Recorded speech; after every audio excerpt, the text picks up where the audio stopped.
You've interviewed a lot of people over the years. You've been with successful CIOs, CEOs, and whatnot. What do highly successful CIOs, CEOs do that others may not do? Obviously, without naming names. So, what do they do? What aspects of the things they either choose to do or don't choose to do make them successful? Well, I think you hit one thing right there. They're very good at prioritizing. They're very, very good at team building, at building teams and relationships. And they have to be technically good enough. They have to have proved themselves somehow or another in a system. But ultimately, they've got to be very, very good at at the sort of like getting the most out of their people, like being well liked. So I always look at this mix of skills of bright, discipline driven, and personal skills, and great personal skills, great team building skills. There's also a complexity to the world that many of us are not capable of. I'm not capable of it. For example, there's a big difference between running a team with 70 people than running a team with 3,500 people or 50,000 people.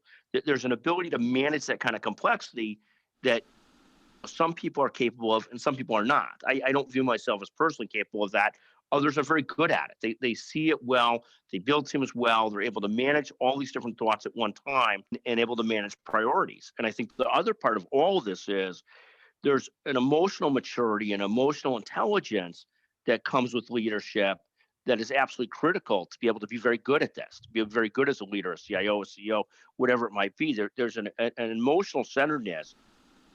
There's times where some of us could be too impulsive, could be too excitable, could be two different things.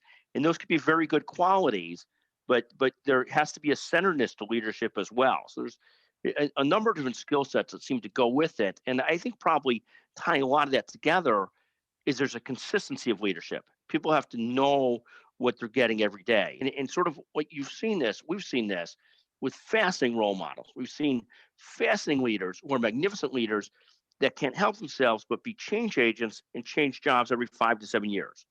Then you've seen other magnificent CEOs that have been in the same place for a long time and just magnificent leaders and a steady hand.